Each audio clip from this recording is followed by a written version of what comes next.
Welcome back to The Grass Doesn't Exist. It's me, Daichi, and my fellow companion, trusty Advocary, and I fucked it so bad. Shadow. Yep, Shadow. I am back in it, and we are going to be talking about League of Legends for this week. Yeah, so a couple weeks ago, we talked about like the skin lines, ones that we liked, ones that we wanted back, the Butcher, Shaco. Oh, yeah. That was fun.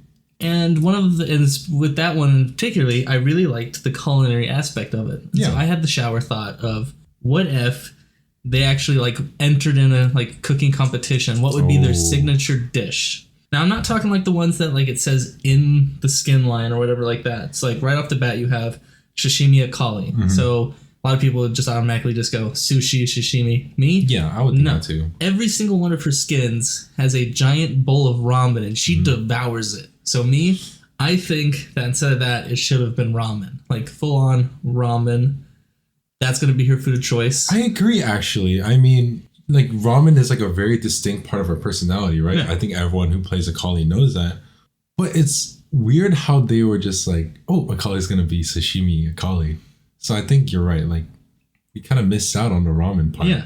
And then they have barbecue Leona, which I think is the only one out of this whole entire list that makes 100% sense. Yeah, I think it's kind of fitting. I mean, you saw the High Noon, Leona skin, right? And she's almost like the big mama, you know? Yeah. That's sort of like, not just that. If she has like the power of the sun, that means she knows how to get the meat exactly the right temperature. There will be no undercooked, overcooked. Always medium rare.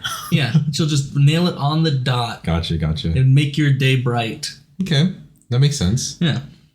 So when Googling this, I also saw that there's a couple like side ones that are like honorable like additions to it. So you have like the sinful Succuline Morgana, where she's like angry in the kitchen making a mess.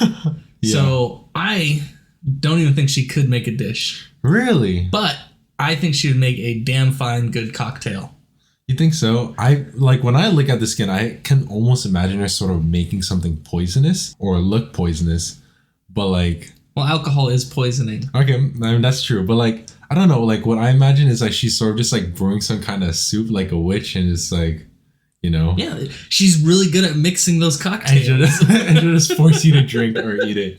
Next up is the wonderful Butcher Olaf. I did not know that there was an actual Butcher skin line. Yeah. I mean, I was like, obviously we wanted that Butcher Shaco, but like a Butcher Olaf exists. Yeah, so for this one, it just says that he's the maestro of meat. Meat can be anything, but I know for a fact that he also has a beer skin. And what goes better with beer or with beer? Hot dogs or brats. Okay. That man will just be like the grill daddy. He'll have a beer in his hand. Some like sandals. Okay, it's like the sandals with the long white tube socks. See that, yeah. Grilling them hot dogs with a beer in his hand. He's just going to town at it. No, definitely. I can definitely just see him flipping burger patties and everything like that. And he's like your average father. Yeah. Okay. What? Doesn't every average father rage once in a while? Average League of Legends player's father. Oh, that's bad. Next up, Baker Pantheon. Kind of wholesome if you think about it. Kind of. But what's your take on it? What, Baker Pantheon? Yeah, like what would he make? Like obviously he's going to make like pastries. Yeah. And I honestly thought, based on the skin line too, like the whole concept of a spear turning into like a butter knife, I liked it. I really did. Oh. Wait, it's not like that though, right? Kinda. Is it? Yeah, he has butter on the tip of it, on like the side of it. Oh my god. But he's also, all of his skins, he always shows his abs, his pecs, his muscles. Of course. And so I was just like, okay, how can you combine these two? And I was just like, oh, this man, he goes for them gains. So we're going with like a high protein, like chicken pot pie. Yeah, no, I think that makes sense. Like, this man is a ripped. I mean, imagine if most of his skins didn't have a helmet on, he would be up there for like the husbando tier list. He would definitely be up there. Oh, without a doubt. Now, these next two, not going to lie, slightly sus on the food that they make. Okay. So, Master Chef Tom Kench. You would think since he's a Master Chef, he doesn't have a specialty dish. Okay. And in some case, you would be right. However, his specialty is every single Southern food. I'm talking like gumbo, jambalaya, crawfish. Oh, you're catfish. definitely going on with his accent, huh? Oh yeah, 100%. That's why I said it's gonna be a little sus. Yeah. But when you think about it, yeah. like the man has good taste. He'd be like the male version of Barbecue Leona. Yeah. In my opinion. Also, another reason why I thought these two are kind of sus is since he is kind of like a catfish, but they based him on the South who like eat catfish. And that the skin line I thought of was him making Southern food. Wouldn't that just be like cannibalism of like your own species? Yeah, we're not going to talk about that. No. See, this is where it falls into the second one. Okay. Birdio. And that's the Galileo one in the chicken outfit. In his back animation, he fries chicken. No. Yes. And I'm just like, well, oh, God. It's a little too on the nose, but I'm going to keep it. He's just frying gonna do chicken. It. Okay. Yeah. And then Pizza Delivery Siver was my last the honorable best skin mention. in the world, obviously. I don't. If she did enter a competition, I had no idea what she would make. But I mean, they're deliverers. They probably don't know how to make anything. So you're saying she's the one that delivers all of the other chefs' foods to the table to be judged? It's just a pizza. Yeah. Oh, kind of like one of those ringside girls that holds the sign in the scantily clad outfit. But for this food competition, okay, a little bit too specific, but that's why everyone loves that skin. I was pretty sure I was on the nose with that one. Yeah, just a little bit too close on the nose there. Yeah, and I was thinking of like other people out of league that would make like out of that skin line that would make really good food. Okay. And the only one I could think of was Ivern. I feel like he would make a bomb like vegetable stew. Vegetable stew. Or like a good soup. It's like he would know everything and where everything's at in the jungle. Okay, for me, I think he'll just like make alcohol because the way he talks and walks, he's definitely an alcoholic. No, if anything, he's like on some like heavy drugs. Heavy drugs. Okay, yeah, he just owns a farm. Yeah. Yeah. No, I did think about Gragas, but it's just like, how do we know it's good? He just drinks a lot of it. That doesn't mean it's good. But it gives him powers, bro. That's concerning. He does double damage. The concerning factor is that he one-shots you. Yeah. Oh, I have some things to bring up about Gragas. Okay, of course. You're in love with that man. Well, that and he's been making a scene, which has just been making my day. Okay. But first and foremost, though, have you seen, because like since we're still on the skins, yeah, absolutely. Have you seen the new church skin concept or like? Yeah, I believe like it's called the Broken Covenant. Yes. Skins. Yeah. So some say that it does look like the Arcana ones and all that. Yeah. Which I cannot deny. Mm-hmm. But I have noticed that on a lot of these newer skin lines, like the ability animations and sounds are different from like the originals. We can definitely tell that they're upgrading the skins. Like at first, they're uploading just like upgrading the base skins, right? Yeah, and like the looks of them, like they're just the full FX change. But they're moving on. Yeah, they're going up there. And so it made me kind of wonder, like, is this going to be like the new standard of skins? Probably. And if so, at any point are they going to go back and like tweak old ones? Or are they just kind of just going like, those are relics? If you want it for the skin, go for it. But these ones, because like... They might turn them into legacy skins. Maybe. But I know for the fact, like, I've gotten a couple of these newer skins, and just the sounds, like, it's completely different than normal. It's kind of like how in Valorant, how like some of your like really specialty guns, yeah, like the bullets sound different. The Reaver Vandal. Yeah. Like... Doom. And so like, they took that concept into these skins for League, and... I don't know, just it makes me want to play some certain champions more just because of the sounds. It's just like, ooh, that's crisp. I like that more. And speaking of Valorant, Valorant is also going to have like a Broken Covenant skin line, right? Sort of like a church one. I know they recently had a funny like church themed meme one. So there's a special thing with like a lot of religious people called lint. Like you put some charcoal on your face, go to church, do the whole fancy thing. I think you're supposed to prevent from doing one thing. Oh, like fast. Yeah, kind of like fasting, but like saying like, oh, I'm not gonna like play video games until Easter. Impossible. Things like that though, because like you give up on something. as kind of like a way of showing faith. And do you think they're sort of... So do you think League is kind of copying Valorant and sort of doing these religious skins as well? Or do you think this is totally different? I think the League ones is totally different. The Valorant ones, however, they're a lot cheaper, so they must have like made it on the fly. Oh. But it was released the same day as Lint. Mm-hmm. And it's all kind of like religious glass, like colored painting on the guns. And so I was just like, smart. You smart guys. If it's a Valorant skin, it'll sell. Let's just talk about that. Yeah. But speaking on the tier list for these skins, let's talk about it. Okay. Right off the bat, Riven, by far the best. You think so? Without a doubt, the Riven one is gorgeous. Now, I will say that, so for me, my tier list, it's not only based on the splash art, but the in-game. Absolutely. So her splash art is kind of... I don't like it. It's not bad. It's not the worst. It's not one of her worst. The skin looks really great in game. The skin looks amazing in game. The effects all are different. Yeah, and I'm a big fan of red. Big fan of red. I will say next, though, would be Cho'Gath, just for the splash art alone. Yeah, I mean, that skin, yeah. Like the in-game skin, not his worst, not his best. But that splash art just looks so good. So good. It looks like the most that they've put into anything.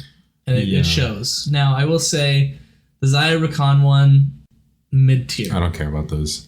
I mean, we already heard that they're going to be bringing the the Star Guardian skins from Wild Rift back into Summer's Rift, so we're gonna be getting new Xayah Rakan skins soon. Yeah. But because that's happening, I don't really care about this one. I would just say, I just don't really care because I'm looking more forward to the Star Guardian ones. Now, next are both Misfortune ones. There's kind of, she has way too many skins. Oh yeah, I mean, I looked at the Prestige Broken Covenant Misfortune skin, and we talked about this before. If there's a Prestige skin, the regular one, no one really cares about it, right? I think it looks good, but I'm getting a bit worried at the same time.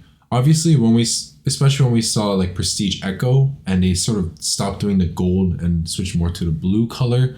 Like we're like, okay, this is cool, but is it okay to just like continue doing that new like color theme? Yeah, because the whole thing about Prestige was like, it's gold, it's valuable, it's really cool looking, and like instead they're almost making it look like a legendary skin rather than a Prestige skin. Yeah. Next for me, even though he's one of my favorite junglers, it has to be Nocturne at second. I think the Cho'Gath skin kind of just outshined the Nocturne skin. It did. I do like the Nocturne skin in game over the Cho'Gath one. Okay. It does look kind of holy. Mm-hmm. I like it, but by far for me the best skin out of all is the Vladimir. When he goes into the puddle, you see like a glass mosaic. That was beautiful. I was just like, oh sweet heavens. But what about like the back animations? Because like I think for the Vladimir one and for like the MF one, they sort of just like walk through this door or like shoot through it. Yeah. What do you think about that? Because I don't really like it. See, for back animations, like I understand the appeal to a lot of people, but you don't really care about it. I don't really care too much. Okay. Like I'll if it's nice, it's nice.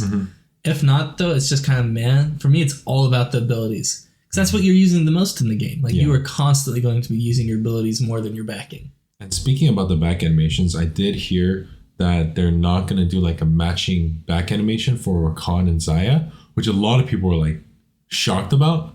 But at the same time, what they said was that Xayah and Rakan actually don't really have a big of a play rate. Like Rakan will be matched with other ADCs, Xayah will be matched with other supports.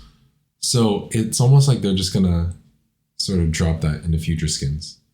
Makes sense, because they don't have it for like other like couples like Senna Lucian. True. Though at this point now, I'm pretty sure Lucian would rather just sleep with a fish than his own wife. Wait, why? Huh, Nami? Oh my god. I'll be honest, like if you look really into it, like Lucian's like hard cheating if you think about it. Yeah, I like him slimy and scaly. Goodness. And green. I guess that's the only thing that they have in common is I think Senna's eyes are somewhat green. And then therefore... No! No. When I look at the fish, I think of you. Well, let me just go back to the Cho'Gath skin again. I think they did a really good job, especially with the splash art.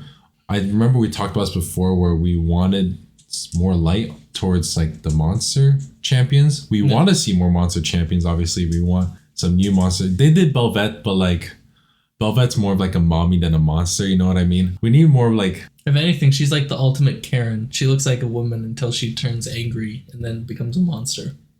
That's perfectly. That's perfect. I wouldn't say any better. But yeah, I like it. They made it creepy, you know, and they've been doing everything so cute, you know, like Meowrick and stuff like that. But like they just went full on with the creepy monster, and I like that. I like that a lot. It's a nice style, nice look. So what type of skin line? What champ would you want for the skin line? For this skin line? Yeah, for the Bro Covenant, because we got a bunch of these other champions, but for me particularly, I feel like there's one champion that really missed out that could have done really well with the skin. Let me guess, you're gonna say Kale. No. Oh. Although that would have been good. They could have done instead of Zyra Khan, they should have done Kale Morgana. Oh yeah. Right? Yeah. Without a doubt. Yeah, without a doubt. Okay, but like what is your opinion? So the one that I think would have been really good in it would be Gangplank. Gangplank? Is it MF? No, not just that, but what they could have done is had him also be legendary. Okay. And instead of barrels, he places tombstones. What? Yeah. This is getting really dark. Well, that's the whole scheme line. It's broken, not dark. Anything church related is dark. Okay.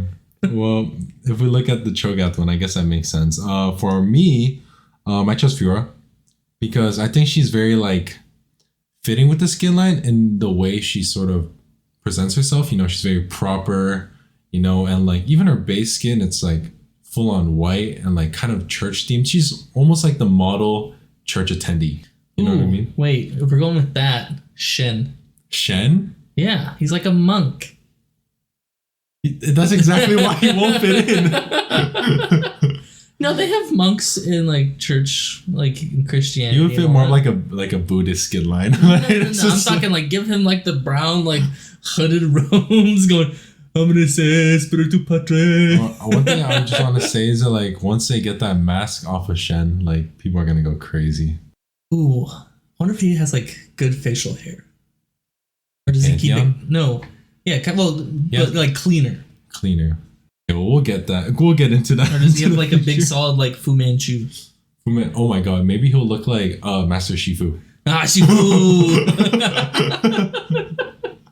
maybe. No. But they also talked about some things during the skin releases as well, or kind of like sneak peeks. And that was the new game mode coming out. The 2v2v2. Oh yeah, I think that was like a while ago actually, but it's going to be interesting. I mean, duos rise, I guess. Yeah. The best duo wins. Yeah, I just like how it's like technically four teams duking it out. That is going to be exciting, but also like how? I don't know. That's why I'm excited. I feel like there's going to be a lot of bugs or something like that. Yeah, well, speaking of bugs and a lot of things that need to be worked out, patch 13.4 just dropped. It is a doozy, at least for me. Why do you say that? Well, so you know how last week I talked about how bot lane has gotten all the love. Well, this time they decided to give a lot of love to jungle. And I like it / hate it. Was it love or was it something else? That's why I said love / hate it. Okay. They adjusted a lot of the damage and health to a lot of the like camps and all that. Yeah. They also like tweaked one of the bigger like problems, which is demonic embrace. They reduced the damage it does to minions. I think they just flat capped it. Yeah, which is good. Well, yeah, it should help like balance out the jungle, make it so that there isn't the same 7 for the past 6 weeks. So why do you think like the cap on the demonic embrace passive is going to be good? Well, it prevents them from like hard farming. Hard farming? Yeah, because like specifically like a Mumu, Maokai, and Udyr? Yeah.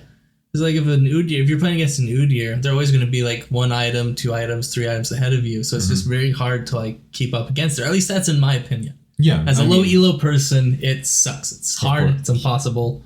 He's worse like the lower you are. Yeah. The one thing that I didn't really like for it was that like just the bare minimum they did to tweak the camps. Yeah, it's supposed to help the ones that like aren't good at farming clear. There's no real sustain. I feel like if I want like a good sustain, like Not where I'm like almost dead from clearing. Like I'm decently okay at clearing camps. I'm not the best. Yeah. Like as a person that played a lot of ADC, I know how to kite a little bit. Mm-hmm. And I still feel like I always have to pick the green jungle item that gives me health and shield. Otherwise, I feel like I just will fall behind on clearing. So this kind of goes back to what we talked about last week. Do you think Gromp should give heal again? I think it should. Right? Yeah. Okay. Yeah. Either Gromp or Scuttle. Yeah. Don't know why they got rid of that. Maybe because they added the Chemtic Dragon with like the berry and everything like that. You heal more. I don't know. The honey fruit. I don't think it was good. I like the heal on it, you know? It made it exciting. I hated the smite heal. That I did not like. I miss it a little. I'm not gonna lie. that was a bit cringe. You can get away with so much shit. That was losing a fight. Oh, it can't just spawn. Let me flash smite it. Laners were going smite because of that shit. Yeah, it was so great. I loved it. Then they also tweaked a lot of the support items, like a lot of the starting items, which I feel was for the best. Yeah. More specifically, they increased the health regeneration of most of the tank and engage starter items. And they also like nerfed the mana regen of the enchanter starter item. What are you gonna do, Sven? So what you gonna do when it comes for you? But what I'm trying to say is finally, Riot is saying, okay, enchanters, you've had enough spotlight. We're gonna let the big boys come back. Yeah, and I will say, for like the nerfs, they nerfed a lot of the heavy hitters, like Amumu, Maokai. Maokai finally got some adjustments. Damage is reduced. They increased the range on a couple things. Maokai gets nerfed for the millionth time. Yeah. They finally nerfed Erdir, Elise. What I find the funniest nerf out of all of them is that right after all of the engages get buffed, Samira nerfed. They're just like, we know what you're going to do. Guess Absolutely. What? You're not going to do it. No, they're definitely catching on a lot faster. I can say the same thing about Jarvan. Like, they buffed him, and as soon as they buffed him, they nerf him right in the next patch so that the pro players don't get enough time to sort of just spam Jarvan because they're like, oh no, we're not going to let you get away with just abusing that champion. Yeah, and all in all, I would say the nerfs and buffs, I would 100% agree on all of them. Yeah. Even for Viego, who's just kind of like, especially during this season 13, he's just definitely in the dumps for a while. He's like no play. The only people that could play him are one tricks that could like micromanage his like individual stat. And he still had a hard time. Yeah, they would swap over to Maokai jungle. Oh yeah. But they made it so that his Q now crits, his Q passive crits, something on that line. Oh wow. What I think this will do is boost solo Q, where like you can snowball. Because it's way easier to snowball in solo queue. Because there's just like less communication. Of course. Not everyone's on the same page. And so any misstep, that crit Viego can abuse it. Yeah, because I think Viego is really good at abusing mistakes. And you know, like one mistake the enemy team makes in team fight and they just lose one person, you can just say you lost the whole team at that point because he's going to keep getting those resets. Yeah. I will say this, you might see him occasionally in pro play, but I feel like it's going to be far and thin just for the fact that, like, in pro play, it's really hard to get them, like, picks as often, especially as a jungler. Like, you're more going to, like, just get team fights. All team fights, all the time. Yeah. And you're just going to have to, like, there's no way of, like, getting that snowball effect. For sure. Like, the only people that can really snowball in pro play, in my opinion, are either, like, really good mid laners, but those mostly pop off because of their junglers. Yeah. And then an ADC late game. Yeah, I mean, we'll see though, because there are a lot of junglers that have played Viego for a long time, so they might try to switch the meta and be like, okay, it's jungle time now. But I definitely agree. Junglers, they're not really the snowbally type. Even like when someone picks Kindred, I still don't think they're the ones that are mainly snowballing. But speaking of the buffs, as we see Riven and Cho'Gath getting buffed. And this is right before the Broken Covenant skins are coming out for Cho'Gath and for Riven. I will say the Cho'Gath ones aren't too bad. They just kind of like reduce the mana cost and increase the damage of the Q slightly. However, in my personal opinion, I've been seeing a lot more Cho'Gath, and you've also been seeing a lot of Cho'Gath. Yeah. It's like we play together. Almost, yeah. And his art does an ungodly amount of damage. Now, I don't know if that's just my own opinion because I'm bad at the game. Could be. No. But I think not only does it have to deal with that, like, there might have been like a small tweak that's like a cause of all of these other things. But it's worse now because they're buffing his AP. Well, just on his Q. And they're increasing damage. Yeah. They're increasing the damage, so it feels like he just kills me faster and harder. But I think more people are just getting more confident with the Heartsteel build with him. Yeah. And that is just terrifying. And now it's going to be him with the Heartsteel build and the really freaky skin, right? So yeah, it's going to haunt your dreams. Absolutely. And the Riven buffs going with the freaking legendary skin. This seems a little bit pre-planned. It seems almost like Riot's trying to print some money. The only buff that I found to be odd was the Aphelios. Yeah, because normally anytime they buff him, that is like all you see in pro play. Now, it's not like a big buff. It's like a small like tweak. Yeah. This is like, for some reason, when pros sniff certain champions getting a buff, they're instantly back to playing them in pro. I mean, Prince played Aphelios, and that was when Aphelios was not very good. And you're also talking about the king of the LCS. Yeah, I get it. But like, I'm trying to add on to your point that, you know, if people just see a small reason to play Aphelios, they might just pull him out. Yeah. You know, we've already been seeing a couple jinxes, right? So who knows, like the hyper AD carry meta might be coming back again. But at the moment, I'd say the ADC pool is pretty big. Yeah.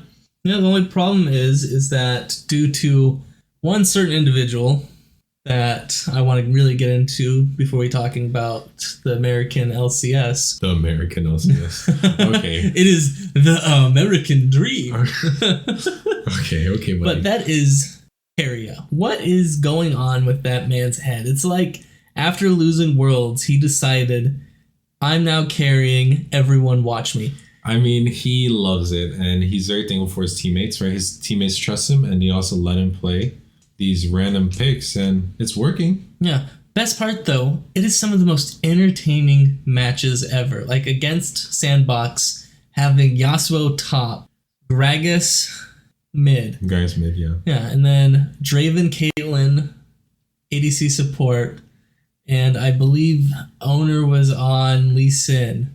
Oh my god. That is so scrappy, right? By draft standards, should fail. That is like solo duo comp team, if I've ever seen one. But that's just straight up like, we have better mechanics than you. That is just straight up like, hey guys, I'm a one trick. Don't worry, we got this. And they did. They got it. It's a huge level of disrespect, but also it's T1. The biggest disrespect, but also the one thing that I think more people should take to heart is what Keria said. You told me it earlier before the podcast started. Would you like to repeat it? Yeah, no. They were interviewing. They were saying, like, what do you have to say to the solo queue players after seeing your match? And Keria was straight up like, remember, guys, you are not Keria, and you do not have teammates like T1. I think more solo people should take that to heart. Yeah, I think more solo people. You know, we see some disgusting stuff like Veigar support, Teemo support. You know, I already have to deal with all of that. But now we're going to see ADCs as support. First of all, they're definitely going to take my CS. Second of all, they're going to have that support mindset and play like a tank. And it's not going to be good. It's going to be horrible. It's going to be horrible, yeah. But thank you, Keria, for announcing that. Yeah, but other teams have been starting to dive a little bit in the fun zone. Oh, yeah, absolutely. Like, I just finished watching the G2 versus Mad Lions final today. And G2. Gotta see the good old Gragas. And probably one of my favorite top laners to watch, Kled. Good old Kled and Scarl back at it again in the top lane. And it was entertaining to watch. Oh, is it top lane or mid lane? Top lane. Top lane? Oh, wow. No, I mean, I love it. We already knew that, that Caps was an incredible flex picker, right? He's plays all sorts of stuff. He's sort of like the Keria of Europe, you know, where he will just pick whatever and it works. And I respect that. I feel like a lot of other teams should feel very flexible with the numerous amount of champions that are provided by League of Legends, right? Yeah.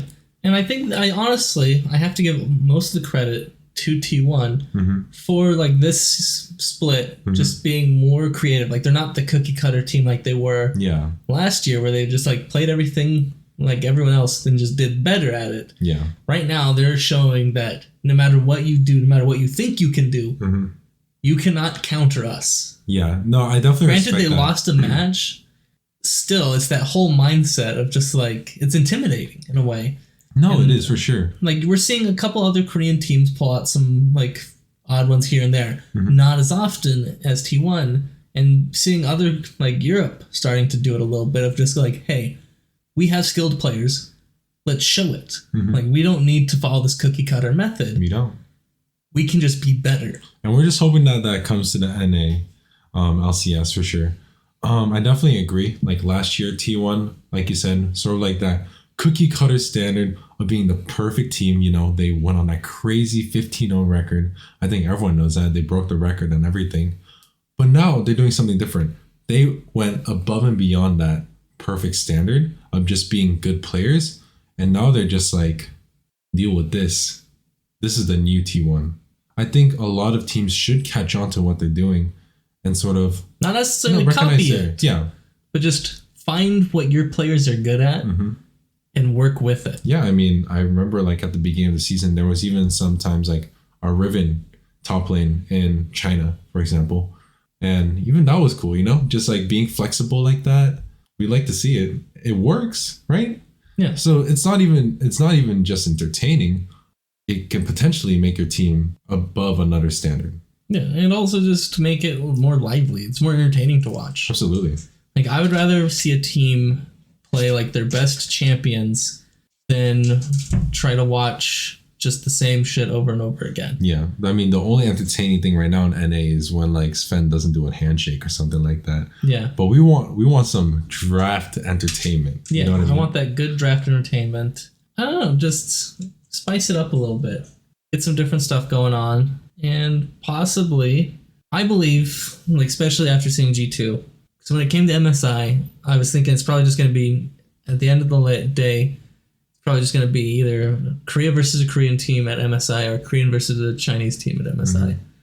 But if like G2's willing to do this like weird, wacky shit, I feel like they're high contenders. And then if, say, FlyQuest starts to loosen up a little bit, oh yeah, I think they also have the potential of doing it. Like, no, I agree. I think we're just seeing that right now in the bot lane with Prince picking over like a different ADC every time.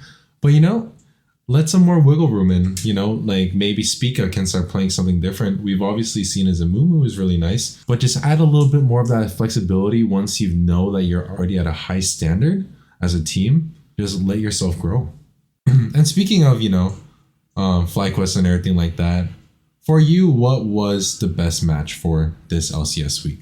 I believe it's week 5. So before we do the best, I have to make a statement that I think you'll agree on. Okay. It's not the best and it's not the worst match, but it's the match that pissed me off the most for how like coin tossy it was. Usually if it pisses me off, it's usually the worst. No. See, there's other matches that were just kind of like mid-tier at best. Okay. From this. And for me, the game that pissed me off the most was FlyQuest versus 100 Thieves. Yep, I put that at my worst. That one pissed me off so hard. Like, I don't even know how to describe my anger. Yeah, I don't know what to say either. I mean, we saw how 100 Thieves they were able to get these really good kills at the beginning like that. But at the end of the day, FlyQuest just proved to be better. Like FlyQuest, look at them, like the macro of 100 Thieves, it'd be like a couple kills ahead, like maybe even 10 kills ahead. But regardless, FlyQuest either remain the same goal lead or a little bit ahead just because their macro and their CSing is better. And I think that on its own was really disappointing to me. For me, the worst games for both days were EG. They just dropped the ball hard. Yeah, I mean, EG, they had a very disappointing week. Yeah, it's the equivalent of the 100 Thieves 0 and 3 Super Week to me. And it was just like, come on. Best matches, though, for me, any matches with Golden Guardians. They are doing like the opposite of 100 Thieves. Like if it's I'm having a hard time picking an MVP for Golden Guardians because I feel like a lot of players, except Licorice, I'm sorry, Licorice, are just doing four out of the 5 players have the potential of becoming an MVP. Yeah. Even Huhi, who when he was on 100 Thieves, I thought he was very questionable last season. Yeah. This Huhi, Golden Guardians Huhi, he got humbled, I feel like. Yeah, I mean, you already saw Stixay and Huhi that they played before. You know what I mean? I think it was in CLG. They were like one of the best bot duos. And now they're reunited and crushing again. Isn't that amazing? Yeah. And just seeing him humbled, seeing him on, I feel like it's more like his style of ADC, of like, can be aggressive, can just chill and relax so you can go do other things. Yeah. Perfect for him. And I feel like with these 4, I think Licorice is actually a good pick for this team. I agree. Because he's not the best. He's not necessarily the worst top laner. He's best at holding it down in the top lane. Yeah. Yeah. But the top tower turret is never the first turret gone. Yeah. Most of the time. Most of the time. Which, big accomplishment for someone at that skill level. Okay. A little bit toxic, but... A little bit. We gotta throw some shade. For me, I mean, the match that I really liked was CA9 versus TSM. That was a solid match. Yeah, it was a second. I think the reason why I liked it a lot was because it means he didn't really have the opportunity to shine. Like, really, with Victor, how can you really show off? Come on, right? Yeah. You just skill and then do damage with your Q and R, blah, blah, blah.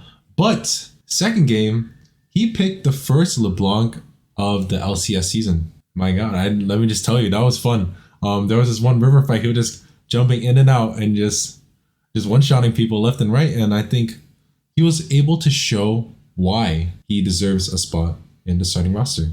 Yeah, no. I'm still going to give him a couple more games before I decide on which one I like better, either him or Diplex. I mean, Diplex has been consistent, so it was a huge shocker that he was sort of put down.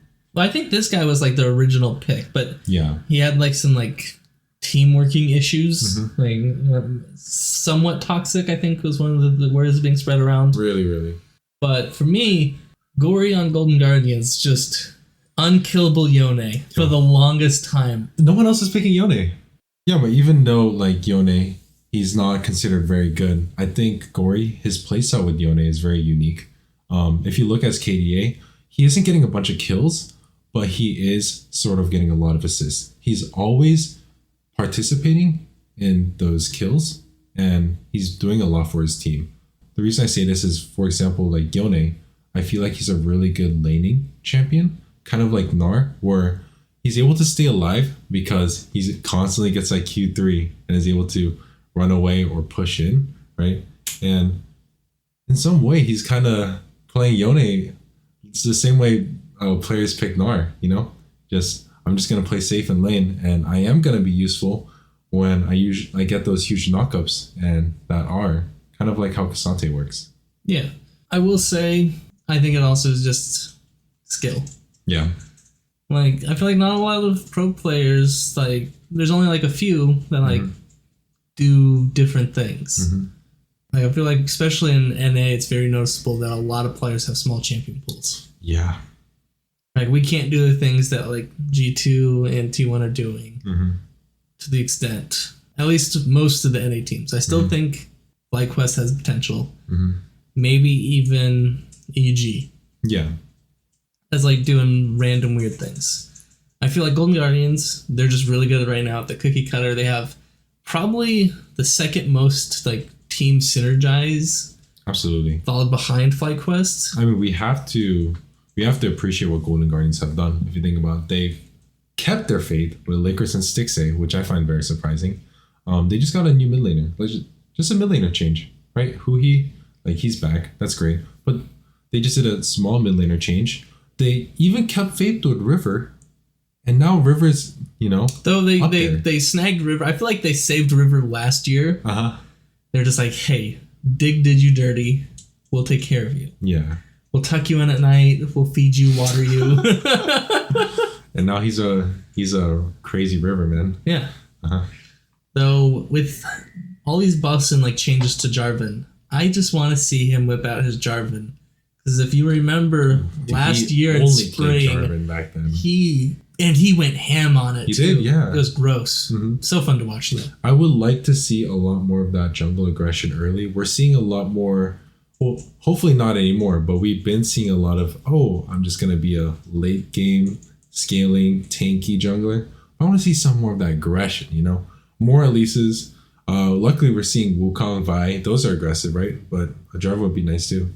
All in all, I will say this week was a lot better. Mm-hmm. I didn't pick 100% like who would win, who would lose, which I feel like as a viewer is great. Yeah. As a person that plays Fantasy League on Sleeper, it's terrifying. I don't know if I'm going to win, if I'm going to lose. Now it matters. You need to have hope in almost every team. You're low-key rooting for every team in certain moments. You know what I mean? And it's fun, but it's nice that it's not the same. It's completely different. Who would you, and with all this change, who do you think was the best and worst player this week? Ooh, okay. So for best player, again, I said I would give so many MVPs to any of the Golden Guardian players, but I actually did write down Gory, just because, like I was saying before, he has a lot of good teamfight presence, and I really appreciate it. I also gave mine to Gory. Yeah, I'm so sorry. I didn't mean to copy you. I had it written down. That's fine. Who was your close second, though? Let's see if that's different. My close second was Stixay. Stixay? Okay, so for me, my second was Prince. Your Prince? Okay, I mean, it's Prince. Yeah. So I definitely respect that. I said Stixay because he's been consistent for the past 7 games. That's fair. Yeah. Though I almost thought about just giving it to Diggs' new ADC since they finally won a game. As just kind of hey, you got us the dub, you MVP of the week. No, but I feel bad though because I don't think it was Spawn's fault, right? I don't. But we don't know what's going on behind the scenes. It could have been. We don't know, but all I want to say is that Jensen popped off that game and that's why they won. Yeah, he's already in his playoff stage, even though he won't make it to playoffs. And I just want to say something about TL. TL sucks. They only beat Golden Guardians and Dignitas and Immortals twice. So their whole record is just beating the weak teams. And I know I said Golden Guardians, but Golden Guardians went 0-2 Golden Guardians went 0-2 the first week. So they were considered a shitty team too. Yeah, it was before pre-pop off. So it was back in 2017 where TSM and CLG were top dogs. For a week. Yeah. For a week. But it's I don't know what to say. Every week is a new surprise. Yeah, One week we see CLG go 0-2, and then this week we see CLG go 2-0. Who would have thought that Golden Guardians and Evil Geniuses, JoJo Pion Evil Geniuses, would be on the same level? I would have called you insane. It's really weird. I don't think anyone got that correct in their rankings. Speaking of Evil Geniuses too, they've been popping off, and then they just went 0-2 this week, out of nowhere. Yeah. They lost a Dig. Yeah. Dignitas won. That was their one win. It's kind of...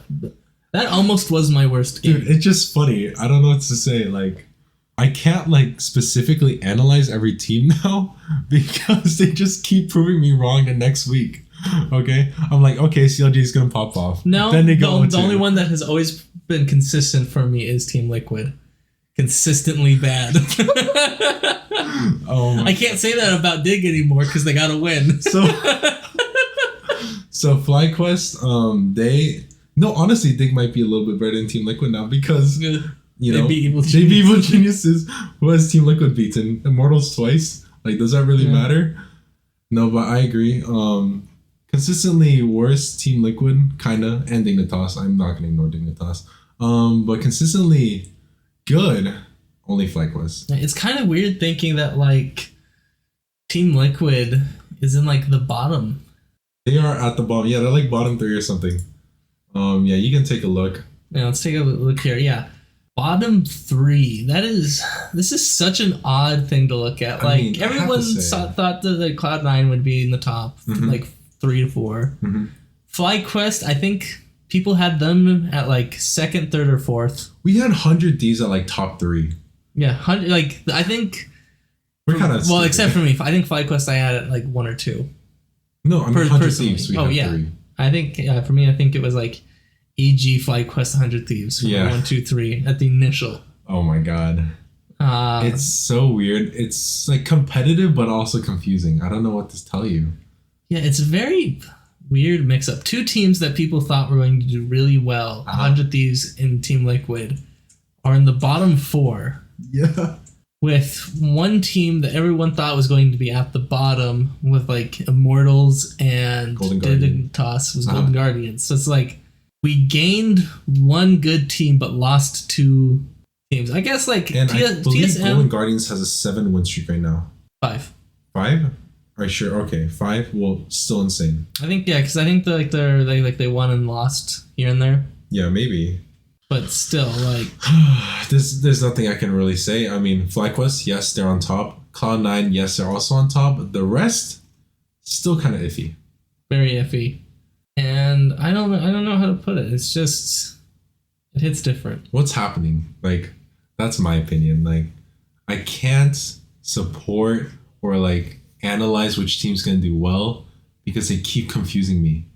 No one thought EG was gonna lose the Dignitas, you know? No one thought that CLG was gonna go 2-0 after going 0-2 to last week. TSM, they're constantly going up and down. Team Liquid, they keep trying to give us hope, but then just ruin our dreams. 100 Thieves, they were gonna beat FlyQuest, and then we just realized that Bjergsen and Doublelift just are too old to have the mechanics to win team fights. Yeah. There's so much going on. I wouldn't say I feel like Doublelift. I tried to defend like no, on the spot. Okay, no, that fight, Doublelift was like frontlining like 3 times, got caught out like every time. Bjergsen, I think at one point he got CC'd to the point where he couldn't flash, jump. Did even get to Zion. Yeah. Or even I think he had like Zonias, or that was Bjergsen. One of them like had like stopwatch or Zonias and just didn't use it like at all in a team fight. And the analysts were just like, maybe he forgot. And don't get me started on Bjergsen just missing his Anio, which just cost him the whole game. So, in my defense, it did look like he had the possibility of doing like the cool pro thing and like stunning both. I think even then, with people constantly moving, it's such a high risk where I would have just, even if I was at like pro level, I still think I would have just gone for just one. I think in the team, you just got to try locking down that Swain. Like, why go for both? That's just my opinion. That's greedy. Yeah, like, they need to keep locking down that Swain because you already know if you do all your damage on Swain and he still lives, well, you're kind of dead now. And that's sort of what happened. Yeah, they let Swain cook. They let Swain cook. Love the Swain pick, though. I think Swain is broken. But, yeah, no. Whatever happened. I did not like it. So, as always, I think it's going to be FlyQuest and Golden Guardians going to MSI. As always. Yeah. When did Golden Guardians get in there? That's why they've always been there. It's deja vu. I think it would be funny. FlyQuest is at the top. Yes, I agree. As for the rest, I don't know. Keep fighting, man. They're weird. LCS is weird. It's scrappy, but not in like the good scrap. It's scrappy in the sense of just like every time you see something, you kind of go, oof. Yeah. And just like, classic Pyoshik, just like waiting a mile away to see if he can flank and then the rest of his team dies. Like, I think he's used to having like intelligent like Korean players. And so having like American players, he's just like, okay, they should do the smart thing here. Okay. Oh, they're dead. I know Hyri and Yeon, they look Korean, but they're not Korean League players. They are not the Korean League players. 100% agree. They are like the American whitewashed Korean. They're why Boba's so popular. No. I couldn't say without laughing. And to just end it off, I just want to say, Blabber Rengar. Loved it. He had the biggest Giga Chad moment of just, what you gonna do? Counterpick me. Do it. Do it. I dare you. Do it. Steal my Ivern. Yeah, do it. What are you gonna do? Huh? I really wish I saw Ivern mid. That would have been so fun. That would have been funny. But, the LeBlanc mid still showed up. And I thought it was cool. But I think that just wrapped things up. Yeah. What do you say? Yeah, I feel like Good. We're almost done working in our back line. Mm-hmm. And for all of the background sounds of claws and scratching, there's currently a small little corgi in the house currently. Humping the door. Humping the door. He's very excited. Every time we do the podcast, he's always excited. He just wants to be a part of it. Maybe he's a big LCS fan. What team do you think he would appreciate? Which team you appreciate? Yeah. Dude, I don't know. Is there a team that has like a dog logo? The correct answer would be Dignitas because they're always dead. C9 because it looks like a tree. The logo looks like a dog tree. It's always going to be Dignitas because since they're always dead, he gets all the bones. Oh my god, that's so messed up. Well, I feel like this is a good spot to just call it for the night. Okay, just remember, guys, that grass doesn't exist. That was so fucking awkward.